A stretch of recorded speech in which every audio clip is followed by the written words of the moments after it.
Well, I was in a good mood. I was mostly in a good mood drinking my big old coffee this morning until I came across a really devastating story about Americans. As I'm wont to do, I go into a deep state of depression when I have to read about the poorest of us getting hit the hardest during this pandemic while the rich just keep getting richer. Well, here's a story that'll really, if, by the way, if this story doesn't piss you off, then your head is not screwed on right. And I'd like actually to hear from any of you watching right now. Does this affect any of you? Because I find it incredibly outrageous. Just reading the Wall Street Journal this morning, as more homes are getting ready to go dark, utility companies are getting ready to shut off the lights. Millions of Americans are about to have their lights shut off.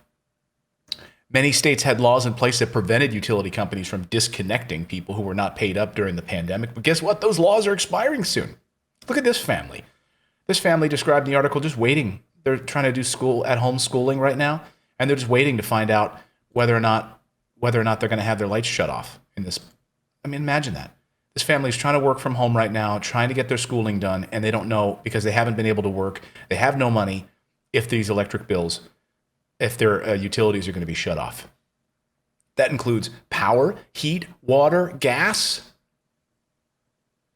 And when the weather starts to get cold, which it already is for many of you, for most of us, 24 million households will face utility shutdowns without any state protection to step in the next 30 days. Let me repeat that, folks. 24 million Americans will have their utilities shut off in the next 30 days unless states step in to offer some kind of protections. Again, this is what's wrong with America. You know, we always want to go around saying, America, greatest country in the world. Yeah, when are we going to start acting like it? Yes, it's great that we come to the defense of other countries and swoop in with our aircraft carriers. When Kuwait gets invaded by Saddam Hussein, that's great. We're always there for other countries in their time of need. That's great. But when are we going to start acting like it in our own country? When are we going to take care of the most vulnerable among us? President Trump has said that this economy has been wonderful for everyone. Well, that was a lie. Earlier this year, when we knew the numbers of 3.5% unemployment, this economy was incredibly out of whack even then. We shouldn't have been lied to about the unemployment numbers because we had such an incredible disparity between the richest and the poorest, and a middle class that has all but evaporated under Trump's watch. It started under Obama, make no mistake.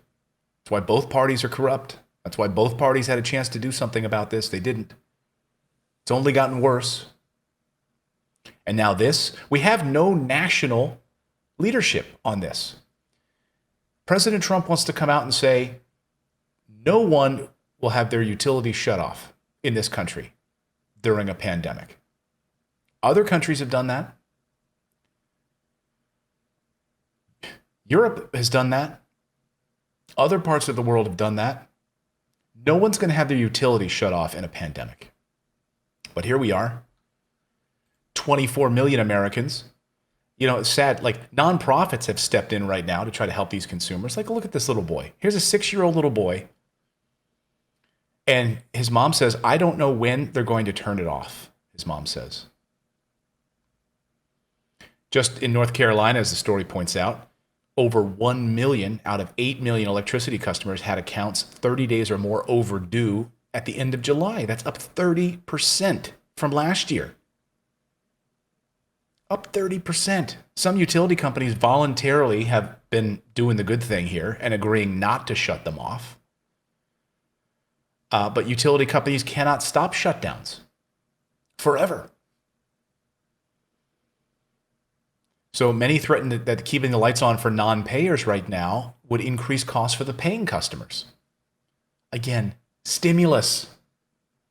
Why is this so freaking hard to figure out? So these customers can't pay their bills. Guess what would help that? A universal basic income until we get out of this pandemic.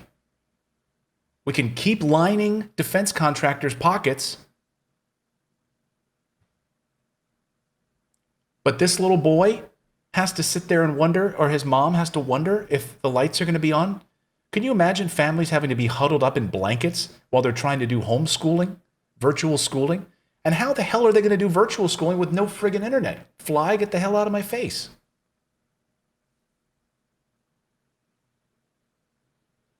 If that fly comes around, he's going to die because I'm in a pissy mood now. I was in such a good mood. You better stay away, fly. This is the kind of stuff that infuriates me.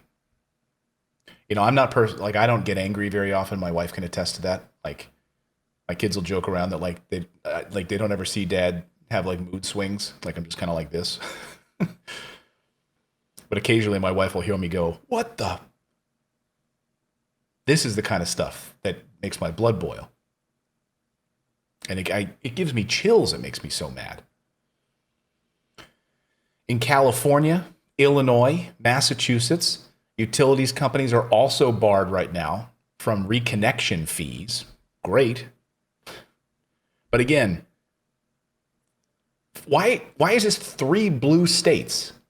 You know, I like to crap all over both parties, right? I love to crap all over the Democrats. I love to crap all over the Republicans because to me, they're all one big corporate party. But in these situations, it's the blue states that end up doing the right thing. Yes, they're still paying for all their corporate donors, making sure all their corporate donors are fine.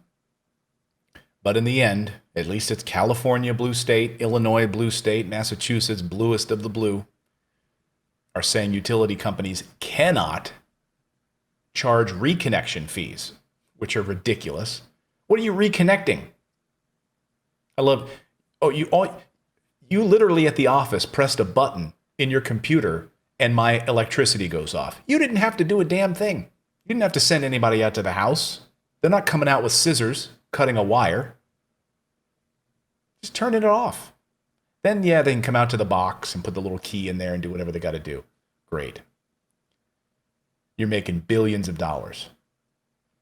And you're worried about charging a reconnection fee for some poor person? So 3 states aren't allowing that. But there's no federal mandate. There's nothing on the books from the federal government.